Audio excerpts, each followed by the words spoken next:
Good morning, everyone. Welcome back to another episode from the Krebsco channel. Today we're going to be doing a 2 vs 2 on Wolfheze, featuring a bunch of very comical players taking each other on.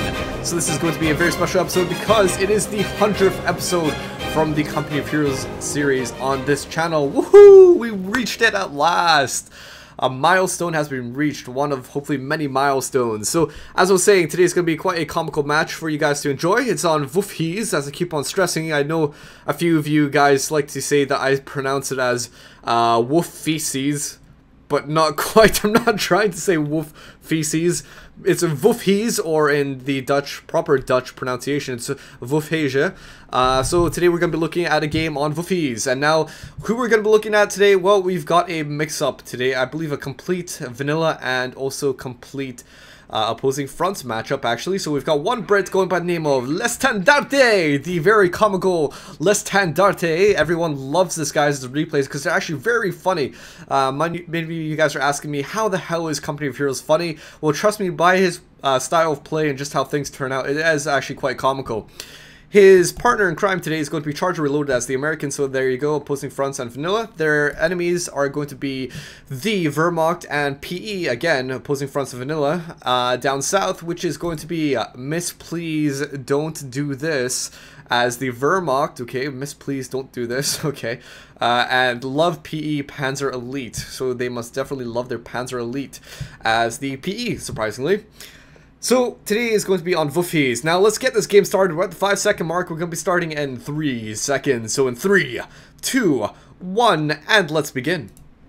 6, 7, 8, 9, and 10. And on we go to another very exciting matchup in the Company of Heroes battlefield. So, welcome to all of you guys who are watching this today. I have been, this is actually the full cast episode. What you might have watched was possibly the teaser just previously to this, where you guys got to see a little bit of this replay. How exciting indeed, eh? Just got to be teased of how excellent this replay was going to be, but yeah, anyway, so onto the actual replay at hand. So obviously the 100th episode today, and very big thank you to all of you for making this possible. I'm humbled and honored and all that great stuff for you all being part of this channel.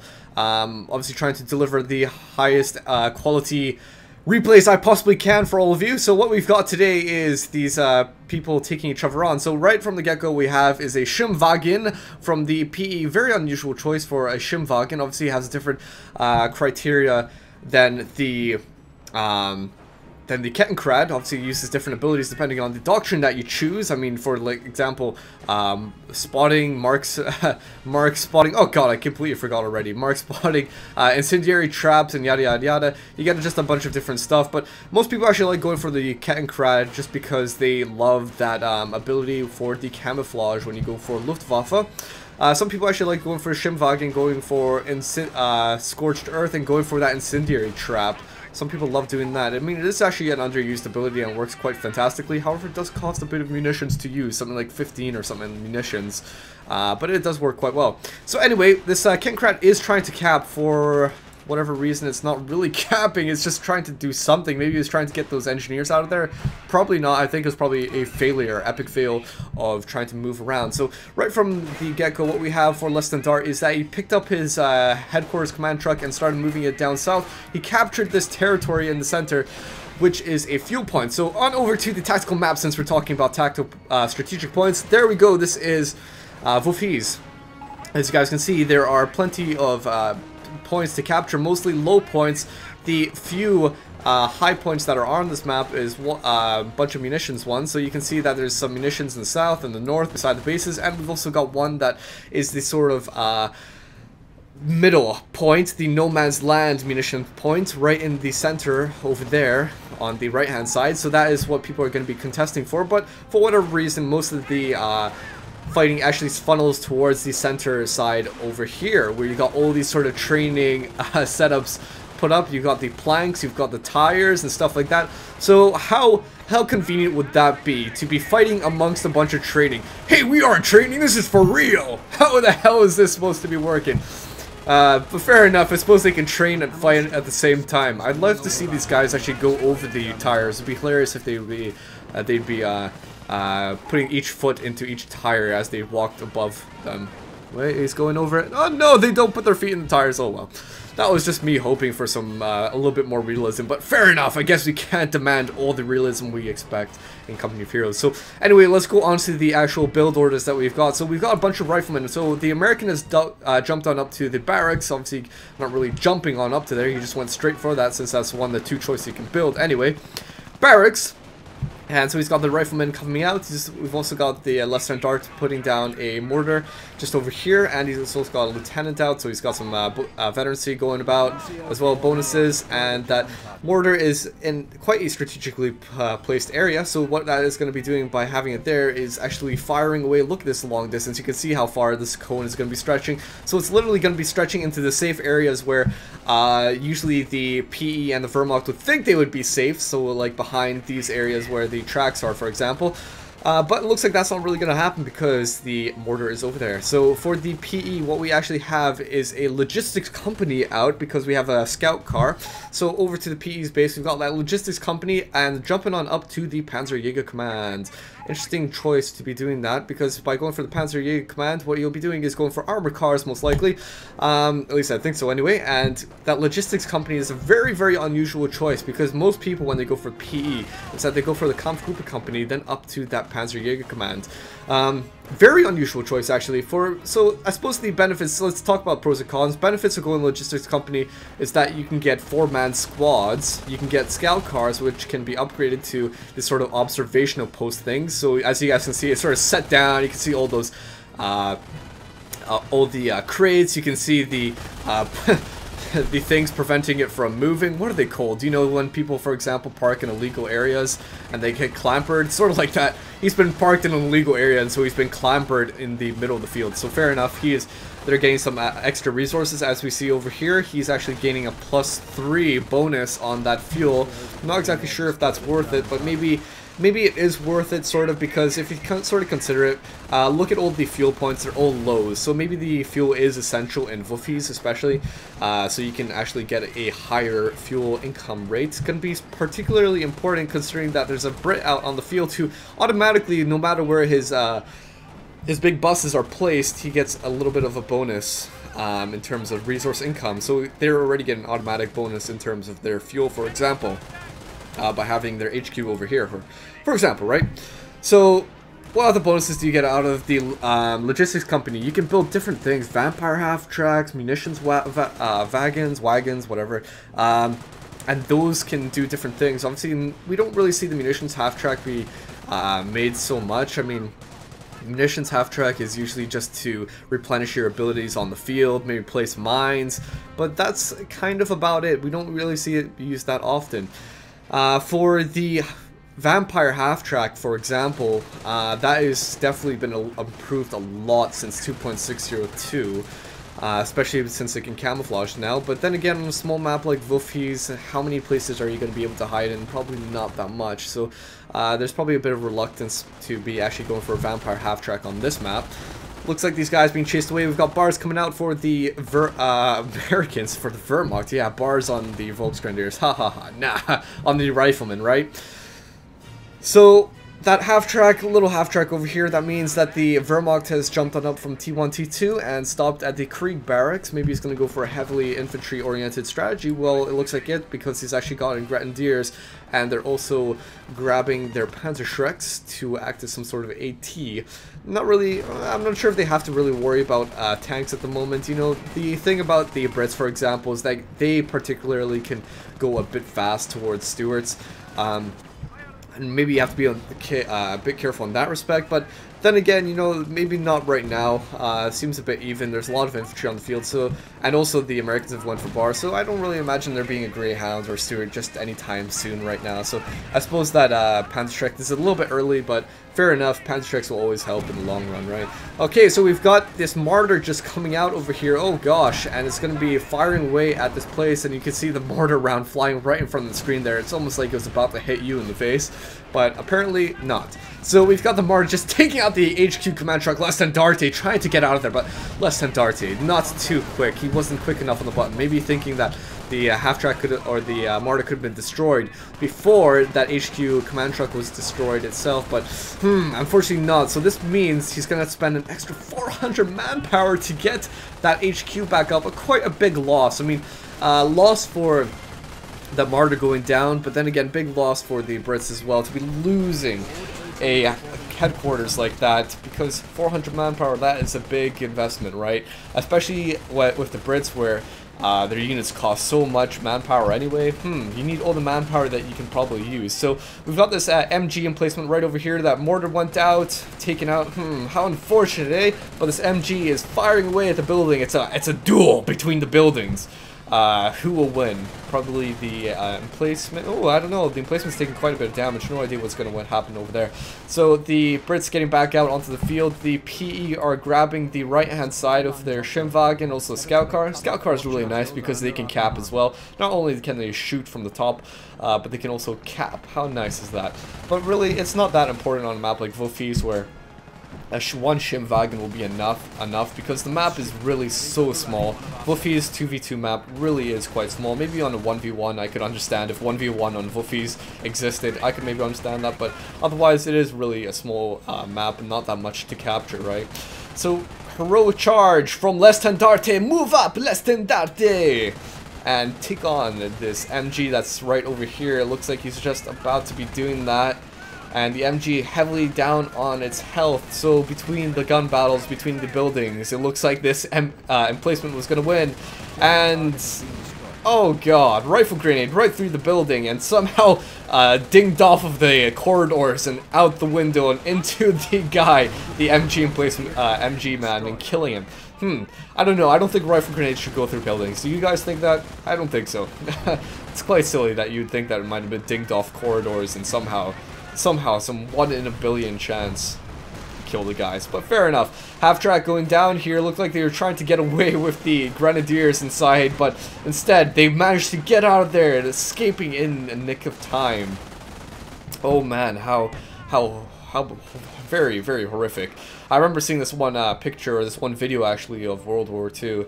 There's basically this half-track that exploded on fire, and these guys running out of it themselves alight. However, at least it's not that graphic in Company of Heroes to think that these guys, at least when a vehicle explodes, maybe they'll come out injured or something, but they're still okay and enough, perfectly capable to retreat.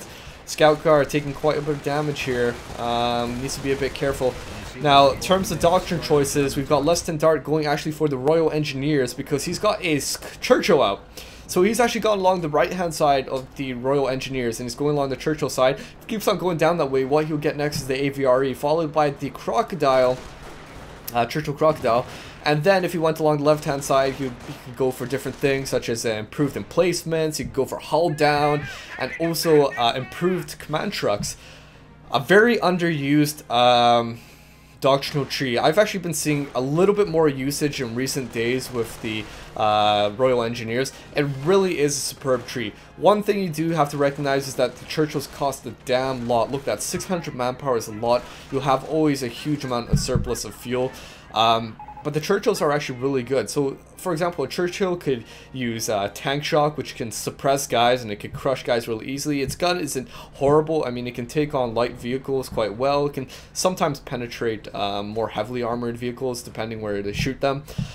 But also, the left-hand side of the doctrinal tree is so useful. I mean, when we talk about improved emplacements, you get such a big bonus of health. I think something like 50%. Health or something like that, or maybe it's 50% hard to kill the emplacement, something like that. Down the way you got hull down, which improves the survivability of your tanks. Absolutely superb. Also the command truck, improved command trucks, increases the amount of resources you gain from the places that they're secured, for example. So this would go up. This +8 would go up. Also, every command truck gets a +5 munitions. On top of that, also +6 population. So you definitely can have a larger army out. You can have speedier command trucks, and it's absolutely insane how useful those abilities are. I mean, they really, really are useful. Highly underused doctrinal tree. I think people should use it more often. So we've got some Incendiary Grenades going out for these guys. So over on to ChargerReloaded. Let's see what he's gone for. Nothing at the moment. He's actually saving up a bit of his. Not exactly sure what he could be thinking of going for. Also, MissPleaseDontDoThis has gone for the Blitzkrieg Doctrine. Actually working down the call-out side. So they have the stormtroopers, then onto the stews, then onto the tiger, and then if they went on the other side, they could get blitzkrieg and assault grenades and manpower blitz in no particular order. So really there's a lot of great stuff in that tree as well. lovePEpanzerelite, still no choice whatsoever. So interesting stuff. We've still to see doctrinal choices from 2 of these factions. So all these guys moving in one fellow swoop, just trying to take out as many of their guys as possibly can. However, overall, it looks like that the map is quite divided. The allies have the northern half, whilst the PE are trying to regain some control on the right hand side. Lots and lots of MP44s. Look at that. Some people love to call these the STG-44, but fair enough. MP44 is how they're officially named in this game, so we'll go by that. A lot of MP44s out. So I guess the PE must have recognized that there's a huge amount of infantry out in the field. So what they're going to be doing is going for a specialist anti-infantry weapons. I mean, the MP44s are dedicated anti-infantry, especially at close range. Very good. One thing I do want to note is I'm not sure if it's a good idea to go for offensive veterancy for MP44s. I mean, the offensive veterancy obviously promotes reload speed. I mean, you shoot a lot quicker, but that's more so for like Panzerschrecks. If you want something for MP44s, definitely not offensive abilities. They should go for defensive veterancy, especially important with close range stuff, because if you're close range, your survivability is going to go down the drain. You need to keep them alive as long as possible. So having 4-man triple veterancy defensive squads would make them live for absolutely forever, and they'd still be doing an insane amount of damage. So that's my recommendations. Leave the offensive veterancy for the Panzerschrecks, for example. So whilst the PE has gotten tons of anti-infantry, the Wehrmacht have actually got a lot of anti-tank. Look at that, you can see tons of them here actually annihilating these guys, these engineers. Not with their Panzerschrecks, with their normal guns. These Panzerschrecks need to get a bit closer to take on anything useful, otherwise they're just becoming like cannon fodder and taking damage needlessly, not really killing anything. So this, I don't know, this Churchill is a bit far away, so it looks like the center is seeing a lot of hot action, a lot of hot action. This MP44 is retreating, but the Stug is just out on the field, or the Stew should I say, sort of almost misfiring on top of the Panzerelite there, but quite lucky not actually doing that. Suicidal Martyrs, I have no idea what is going on here. Try and take on this Churchill, but to what avail, I have absolutely no clue. We've got a howitzer just at the back here, firing away on top of these gentlemen. Look at these craters, these big plumes, landing right on top of these guys. Oh god, they're going flying like acrobatics that they are. The German acrobatics, taken away from the Olympics and success in sport to fight on the front. I mean, really calling in and drafting in everyone they possibly can. Even the acrobats, the circus shows, why not? So Martyr, I still have no idea what he's doing. I mean, he's in such a vulnerable position when you're using a Martyr, such a lightly armored vehicle. Look at that. You should always keep it in the back. But he's probably going to learn the hard way, I imagine. Yep, losing it indeed. So whenever you're using light vehicles like that, Martyr, definitely keep some distance. It should at least been like back here, and especially when it's locked down like that, it gets an insane range increase anyway. So there's no point of having it up here. I mean, you're just asking it for it to die. But you guys saw that. I mean, Churchill taking 1/3 of his health out if each shot. So yeah, then again, keep on stressing this, but be careful with the Panzerelite vehicles. Somebody actually left me a comment on my channel today asking me, you know, Krebs, I recently got into Company of Heroes because of your videos. What can you recommend in terms of tactics, and where can I learn stuff, and you know, stuff like that, and what faction should I play first? I told him, you know, probably the best faction to play with when you're first getting into this game is probably Americans or Wehrmacht. I mean, everybody, I think most people could agree with that. The hardest faction to play would probably be Panzerelite, in my opinion, because really, your micro is so damn important. You've got so many different units, you've got so many lightly armored units, they die so easily that it really does take a lot of micro. It's very much so micro-intensive doctrine. Or faction, should I say. Okay, so we got P moving down the right-hand side because they actually are lacking quite a bit in terms of their strategic points. Get back on the field, you Wehrmacht. You need to, you allies, you Axes, get back on the field. You really need to. The allies are pushing in on you. So, looks like the allies actually are trying to hold off the center as best as they can. As best as they can. The Churchill providing some sort of omnipresent presence out on the field right here, just telling everyone, do not come forward because I am here. Gotta be a bit careful because remember, Churchill's tank shock, very deadly thing to be up against. If your guy's suppressed, anything can happen. The Churchill can crush him, the mortars can close in down on them, the howitzers can close in on them. Snipers out for the Verma, or for the allies. So wow, there we go, tons and stuff out. Now, the P have actually gone for their Scorched Earth doctrine.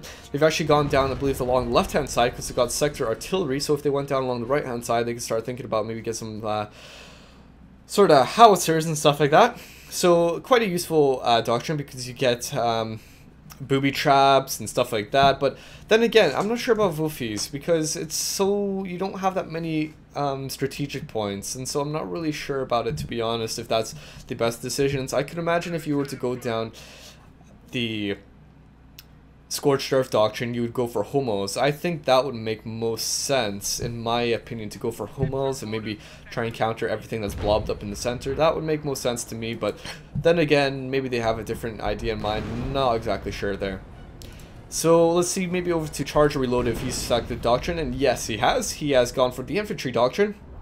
As you guys can see, he's got some rangers being called out there, so interesting choice. I suppose maybe he's going to be going for these rangers to get some bazookas, fire away on these lightly armored PE, for example. Thompsons, I suppose rangers are really an all-round unit, aren't they? I mean, they got the bazookas that can take on tanks, they got the they've got the Thompsons, which are good against infantry, so they really are an all-round unit, aren't they? Only 400 manpower as well, that's not too bad. That's not too bad. So we've actually got 2 howitzers out by LestandartE. Wow, 2 howitzers. That is going to provide a lot of artillery support. Quite a lethal position to be in for the Axes especially. So what are they doing? They're actually getting their Panzertrex to come around on the side. Interesting choice. I guess the howitzer was trying to take them out before they actually got in the area, but now they've all moved up here, and look at that! LestandartE moving in with his Churchill tank shock and crushing all these guys who are unfortunate enough to be caught amongst the treads. But what are they doing? Practicing their perfect training exercises, going under these intertwined ropes. I don't know what you would actually call this. Oh no, it's not even intertwined ropes, it's barbed wire. There you go, they're actually going under it. So getting a little bit of practice, I suppose. Well, briefly under it anyway. It looks like all these guys are being chased away, and man, oh man, the Brits taking quite a huge amount of damage. They're losing 2 howitzers. Oh my gosh. The Wehrmacht just taking some casualties, easily fixed by reinforcing them. Oh my god, denied! Epic fail, I suppose. You can say that was a major denial. Retreating, oh no, no, boom! Complete denial. How unfortunate, eh? So that was a kind of successful attack, I suppose you could say. The Wehrmacht just losing a few guys, but taking out a bunch of howitzers. Very useful indeed. So it looks like what I like about LestandartE is he's quite a comical player, as in his style of play is quite unconventional. At the same time, it's entertaining, and what is also nice to see is that by playing Brits, he's not doing sort of typical stuff like blobbing up lieutenants and infantry sections. I hate blobs, and I can't stand it because I see it in so many games of Brits nowadays. But I'm glad he's not blobbing up stuff. I'm glad he's not doing some sort of typical strategies like going for a mortar, then over to the Stuarts, and then so on and so forth. He's going for the Royal Engineers, and now he's going heavily towards his Churchills. So you guys can see he's got Churchill and Churchill AVRE, and that's what I like. He's not blobbing up his infantry or anything like that. He's playing differently, and I love that sort of stuff because it's nice to see stuff not being abused. I mean, there is no question about it that blobs of infantry, no matter what the faction, is abusive, and especially lieutenants and all that stuff blobbed up together is highly abusive. So it's nice to see stuff like this just completely different. blobs in general are really abusive things to take on. Maybe not so much in 1v1 because it's a bit different there, but in team games, highly abusive stuff, right? Man, the Brits are taking quite a huge amount of casualties here and losing a lot. I mean, so far, Legendary has really lost a lot of stuff. He's lost multiple more emplacements, such as MG emplacements and mortars and howitzers and all that. He's lost his HQ, but he's still somehow out on the field. He is floating. How much fuel is he floating? Oh my gosh, 337. That is a lot. Still, he has quite a bit of manpower, surprisingly. Pretty cool that he's got that, I suppose. Now, these Churchills, such clumsy vehicles, but they are really trying to do as much as you can with them.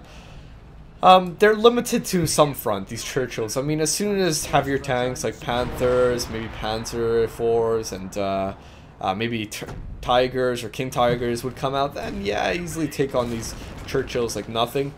But still, I mean, these Churchills otherwise do a lot of hectic damage, I suppose. A lot of disorienting damage. Not really sure what he's doing though over here. Legendary trying to take on this Panzer Support Command with his Churchill AVRE. You know, they do a huge amount of damage, admittedly, to like bunkers and stuff, but not gonna take it out. Not this building over here. Maybe if you had 2 more AVREs, you could have done a big swoop and just destroyed in one go. But only doing like a third of its health gone with 1 mortar round. So fair enough. Maybe just trying to be a bit taunting, I suppose you could say. Tiger out on the field for MissPleaseDontDoThis. Almost taking out this Churchill. I wonder if he's actually going to take it out. That would be a bit unfortunate if he lost an AVRE just like that. But it looks like he's actually not going to be doing that. Not risking any sort of not being risky at all. I suppose he's being very conservative. The only thing that could take on that Tiger, to be fair, is probably just that AT gun. So personally, I would have gone for it and tried to take out that AVRE. But fair enough, another AVRE coming in here, trying to take out the Panzer Support Command, and denial again, being killed.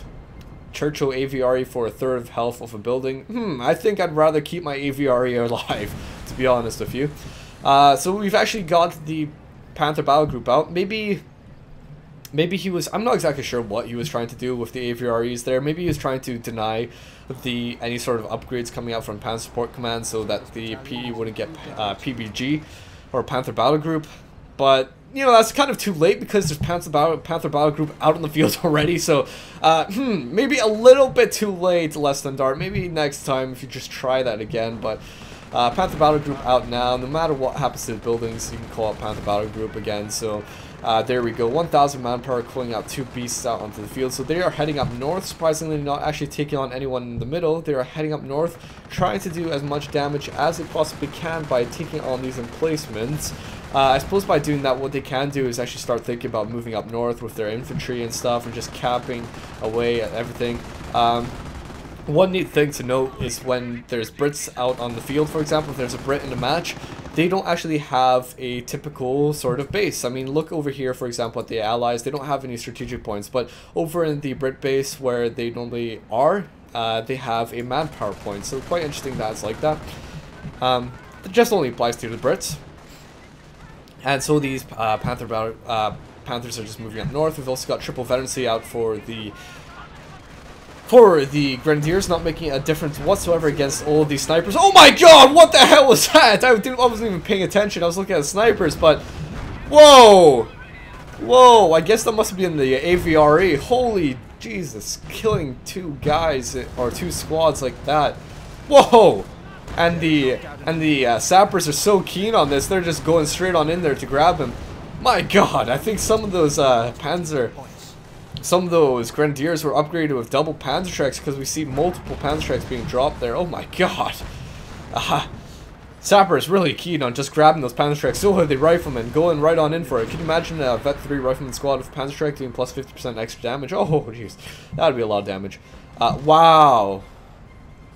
Wow, I didn't even know that was gonna happen, but fair enough. AVRE, perfect counter for infantry blobs. There you go. So if you're the Brits and you want to take on some sort of Grenadier blob, AVRE is the answer to that.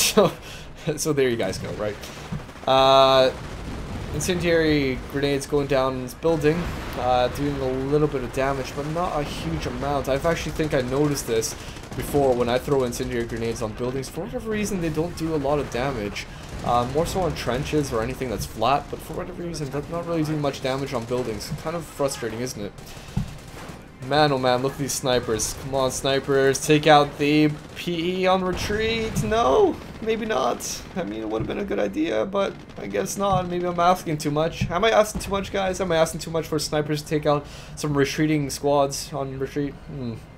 No, I don't think so. But anyway, so AVREs are proving to be very useful. 11 kills on this one over here. 12 kills for this normal Churchill, which is over-repaired. As you guys can see, this white bar, if you guys don't know, is over-repair, which is granted from this wrench over here on top of these sappers. So when they're upgraded, they get this sort of wrench thing, and they get advanced repairs. And so what they can do is basically over-repair their vehicles, and that gives them an extra health bonus of something like 150 extra health, which doesn't seem like much, but that's like a quarter extra health of the vehicle.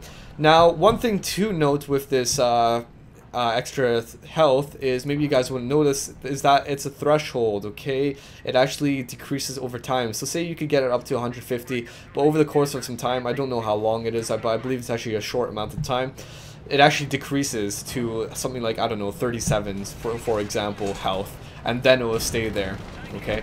So if you're going to make the most effectiveness out of over-repair, make sure you use it just before an engagement, like literally right before an engagement, then go ahead on in there, so you maximize how much health you actually have extra, right? But Tiger out over here, still being a bit cautious with his Tiger. Only one kill? What? Only one kill with the Tiger? Maybe this is another Tiger. Surely not. I mean, would the other Tiger being destroyed or something? I don't think so. I mean, this seems like the only Tiger. Then it goes only one kill? I don't know. I'm a bit confused. Maybe I failed to notice. I don't know. Anyway, so we've got this Panther going down here. Oh my god, huge losses for the PE. Gosh, gosh, gosh. And we've also got the Riflemen and the Bazookas over here who are firing away. I believe we've also got a Panzerschreck over here. So Panzerschreck Joe. Although it's Bazooka Joe. I suppose if you all played Company of Heroes, it's Bazooka Joe. But I suppose you could call him Panzerschreck Joe. Who is somehow trying to take on the logistics company as best as he can, but you know, only throwing off a few hits here and there, making a few dents in it, but that's about it. Just a little bit of vandalism, I suppose you could say. Panzerschreck Joe making a bit of vandalism on the logistics company. So overall, it's still about tied, isn't it? I mean, the Brits have solid control of the center, whilst the Axes have a decent side control of the right-hand side, and they're trying to move up north as best as they can. But even though, surprisingly, these Churchills are doing quite a damn decent job in defending, really are. PE having a little bit difficult time, same with the Wehrmacht. I mean, they need to get back into this fight. They need to have their guys up in strength. MP44s, particularly having veterancy out, is very critical, especially for the Panzer Grenadiers. And then moving in, taking on all this stuff. They need to kill those snipers somehow. I'm not exactly sure how they're going to do this, but they're going to be really critical. I mean, the Wehrmacht could obviously get some sort of counter snipers, but then again, 2 snipers. They'd have to build at least 2 snipers to actually take that on. And it might become a bit unfeasible, sort of. You know, they cost a lot. 680 manpower for 2 snipers. It might be a bit unfeasible for the Wehrmacht at the moment. Alright, so these tanks moving all in, and the AT gun right at the back, this vehicle, this Panther's taking a huge amount of damage, being buttoned, in fact, from a very long range. I'm actually going to take a quick drink of water, guys, because I'm a little bit thirsty. Man, this game is turning out to be a long one. 31 minutes in, and we're only like at 2/3 of the way there. Oh, big artillery coming down. That is actually from the stew. Okay, I thought that would actually have been like normal artillery, but only killing one guy. What? How? Such a massive plume like that can only be caused by such tremendous force. I mean, can you imagine all the newtons that go into that sort of force, all the thrust, the power in that? So, well, only killing one guy? Probably more air than anything. Fair enough, whatever. Blitzkrieg grenades going down just by one single Grenadier squad over here. I mean, they're really taking on a whole army by themselves, aren't they? They probably should retreat. I mean, especially when they're down to one guy. Oh, damn, to get away. What is here wrong with your priorities? I'm not exactly sure. I think the Americans have a little bit mixed up priorities sometimes. I mean, especially with their snipers not sniping away at retreating guys, not using their Thompsons and riflemen to take on retreating grenadiers. I don't know. What was that? That was a bunch of Stukas. That was a bunch of Stukas. I mean, we could see the typical shells for those Stukas, little rockets. Where are they? 2 Stukas out for MissPleaseDontDoThis, who's actually upgraded some sort of veterancy for them, meaning they can shoot a bit faster. I believe at veterancy 3 they can shoot a total of 30 seconds faster at a time, so that's going to be really useful because they need some sort of artillery to counter all of this, and that might be particularly useful in taking on the snipers actually. And also just destroying everything over here. Very, very important to do that because otherwise, you know, they are lacking a little bit on the direct assault. I mean, the Axes in general, they're having a bit of a difficult time just getting on in there and pushing off the allies. A bit of a difficult time with those direct assaults, and so it's going to be a useful thing to have those indirect artillery forms, right? Oh my gosh, what was this Panther doing? I believe we must have gotten some sort of extra penetrative rounds out from these AT guns because they were doing a huge amount of damage to that Panther, a huge amount, more than normal. So I imagine that must have been the case. So I believe what's going to happen here, I have no idea. We've actually got a Stuka coming down and actually landing on top of the snipers here. I've only seen one retreating, so did the other one die? I believe it might have happened. I believe so. The other one looks like they actually died from the Stuka barrage. Wow, so there you guys go. Just a key testament to how useful those barrages can be, right? But this Panther, badly damaged and still managing to get away. Is nobody going to chase him down? I suppose not. So look at this massive line of vehicles and infantry. Wow, wow, wow. They really are moving in. So let's switch on over to the PE, for example, give them a little bit of love. Also got the AT gun, I believe maybe chasing down this Panther who's going at such a sluggish pace. Oh my gosh. Wow. If I was the PE, I think I'd be a little bit more careful with my Panther. It is a valuable unit. Maybe what I would do with it is get one infantry squad, maybe just a PG squad to go up here and defend from any AT guns, because I believe what we're probably going to see in just a moment is this AT gun actually take on this Panther and just kill it, finish it off. Whoa, Tiger, well, calm down, Tiger. Just killing all those guys in one shot. Calm down, you Tiger. Rawr. And so the AT gun finishing off that Panther. So there you guys go. Really switching between the field. There is so much action going on in the battlefield. It is really hard to focus on just one area specifically. So it looks like the action up north is pretty much sorted. The Panther's gone. So we'll focus on down here. The Wehrmacht and the PE are having a little bit difficult time, as I keep saying, with that direct assault, but I think those Stukas are definitely the way forward. They're doing a lot of damage, killing just about like everything, doing a huge amount of damage. One unfortunate thing though, I mean, is that the Brits, they don't typically go for their Royal Engineer support, but this time around, you know, kind of unusual, but they have gone for their Royal Engineer support, so that means the emplacements are going to be extra fortified. I mean, look at that, you can see the graphics where they have a lot more barrels and stuff. How does barrels make you extra fortified when you have like oil in there? I have no idea. You'd think that make you more explosive, but fair enough.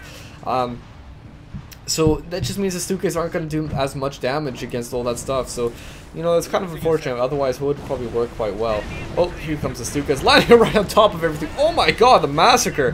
Whoa, the horror. The absolute horror. Just killing a lot of guys here and doing a lot of damage as well.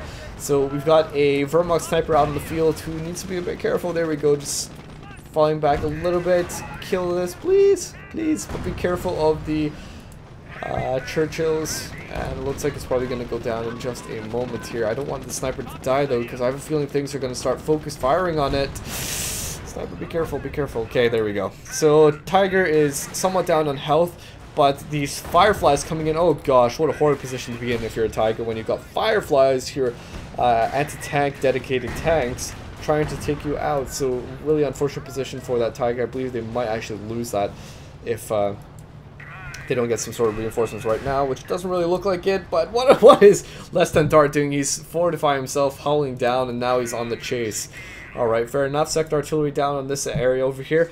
And so it looks like the Wehrmacht are losing their position on the right hand side, because what we saw just a few minutes ago was that the Wehrmacht had quite a strong grasp on this place, but now what we've actually got is the Brits moving on in, destroying the Tiger, for example, a misplaced Stuka barrage, missing these Fireflies. Otherwise they would have done quite a bit of damage, but how unfortunate, eh? Where's the PE in all of this? I have really not seen that much usefulness from the PE. It looks like he's just been losing Panthers and winning, making any kills with them. So let's go on over to him. Oh, what is this? A Hummel? Yeah, a Hummel just being called out. There we go. Very useful. So more and more artillery. They can't get enough of their artillery. I'd be a little bit careful, okay, right now as the Axis, alright? Because they are investing a little bit, in my opinion, too much into artillery. Maybe they're gonna start lacking a bit in terms of their units that are supposed to defend and attack and stuff like that. I'd be a little bit careful now, a little bit wary, just because they need their Panthers out, they need infantry, because if they're gonna lose that, then that just leaves them open to some sort of attack coming on in and just taking them out, right? There we go. Panther going down. How unfortunate indeed. And that's what I mean. They need to start being really, really careful. P's only got about 230 manpower. That's not enough. He's not even a quarter away. He's just reached a quarter of the way of the Panther battle group. So needs to be careful, because these units are very, very critical in working as a defense. These artillery forms, you know, Stukas and that, they can start wearing away at the enemy. But you always need your direct assault units who can defend and attack and stuff like that as well, because right now, look at the Brits. They've got just a bunch of guys massed up. They've got the Churchill, they've got a Churchill or Cromwell command tank, Cromwell. They've got what is this? 2 Sherman Fireflies. Oh gosh, that is really a bunch of guys just grouping up right now, and the Wehrmacht have absolutely no idea of this actually going on. So I mean, they're probably thinking right now like, oh hey ho, all they got is just this stuff over here in the middle and up north, but they probably don't realize, oh my gosh, there's all of this over here. Maybe they might realize that there's something there, but not of this capacity and extent. So be careful, Wehrmacht. Be very, very careful. 1 Panther and an AT gun. We'll see how successful that's going to be. And actually got all these guys pointed this way, so maybe they are actually thinking something's going to come from this direction. You can see the tides of the war just getting ready to meet each other in conflict. Every side is getting ready, it looks like, pretty much. Homo coming down right on top of this area. It looked like it actually destroyed something. AT gun maybe? AT gun? I don't know, it has wheels, so maybe it was something else. Oh, I wish I saw that. Maybe an AT gun. But the Axis is just trying to get back on in the fight, I suppose you could say. That's pretty much all they can do. It is really leeway. The Axis are being pushed on quite a bit. Oh, here we go. The tank battalion, all of RUKAclLESTANDARTE's stuff coming in. 1 vehicle already going down, and barrage coming down right on top of everything. Oh my gosh, 1 gone. Everything is damaged. Another vehicle gone. Oh man, the Cromwells massacred, the Sherman Fireflies massacred, Cromwell command tank massacred. 4 vehicles pretty much instantly gone before the battle even started. And all we have left is this badly damaged Panther, who could easily be taken out. Yes, he's actually gone. So all in all, in this engagement, RUKAclLESTANDARTE has lost literally 5 tanks to 1 Panther going down. Wow. RUKAclLESTANDARTE has literally lost everything. I don't think he has anything left, so let's actually go on over to him and see what he has left. He's just got a few stray squads and stuff like that, but all of his vehicles is destroyed. And so, oh wow, this looks like all the allies are moving in now. So while RUKAclLESTANDARTE was doing that down south, not really much of a successful attack. If you could imagine, if it was a successful attack, the Axis would be absolutely screwed right now, but at least on that front, it was a successful attack. So all of the allies are moving in, but what is this? The most inaccurate, barrage ever. I don't know why these guys are retreating. They had such a great opportunity to still stay there because the barrage was over. Man, what was that? That was probably the most precise. That was probably the most precise barrage of Stukas. I mean, they were all within very close range of each other, but not the most accurate because they weren't landing on the intended targets. Gosh, if only they did, they could have killed a whole bunch of snipers and AT guns there, but what luck. That is, I suppose, why we love Company of Heroes, isn't it? Just because things like this can happen. Maybe the Axis don't really love it right now, but it's things like this where it's luck-based and really unfortunate things. You know, sometimes it's good, sometimes it's bad, sometimes it doesn't really matter. I suppose that's why we love Company of Heroes, isn't it? Just the unpredictability of things like that happening. Fair enough, right? If it was successful, definitely that would have been read 'em and weep. And a very good opportunity for the Axis to move on in.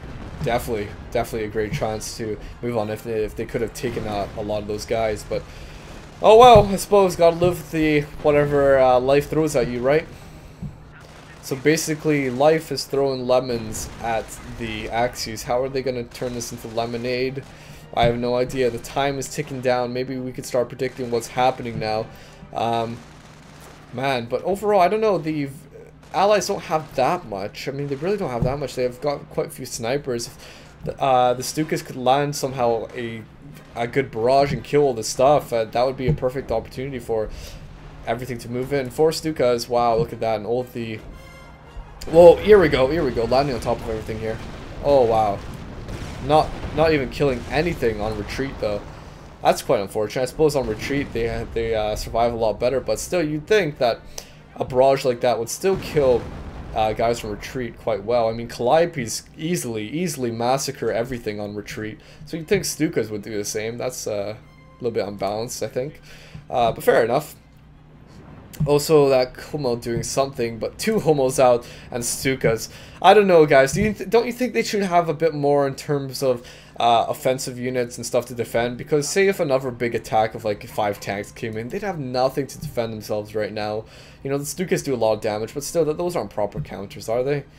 I don't know. They really need to get some more units out, but you could tell this is the late game towards the end of the game, because all the factions, all the teams have sort of come at each other, and now this is when, at the wearing away stage, the exhaustion stage, you could say. Basically, all the confrontations have happened, massive confrontations, every side is taking huge casualties, and now they're trying to recuperate, regain some sort of control, and get back into the fight. That is what they're trying to do. Get back into the fight, right? But still, be careful, right? Oh god, lots and lots of Stukas. It looks like they're individually firing now. Just a one on each target, one down here, one down there, sort of like a creeping barrage almost. You can do that, I suppose. Man, oh man, oh man. I want to see who wins, because it looks like the PE are actually getting a little bit, the Axis are getting a little bit back into the fight here. It looked like the Allies were going to win that, but the Axis are getting a little bit back into the fight. Oh gosh, but a whole bunch of stuff is moving up north. Oh man. Oh man, and whose is that? That's Lestandarte's mines right there. And they're closing in on the Hummel, taking quite a bit of damage there. Oh, and a damaged engine. That is most likely going down. 3 snipers. Oh, no way. No way. Did that go down? 3 snipers apparently died. No, we didn't see it. Okay, what I'm going to do for you guys is actually make a cut in the scene so you guys can see where the snipers died, okay?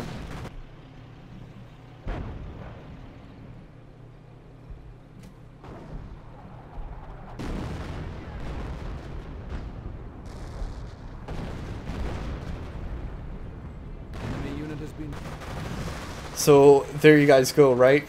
So all these guys are just moving on in, doing a whole bunch of damage to the Axis now, and this is exactly what I meant, having some sort of defensive units, because now they have nothing to defend. Snipers retreating.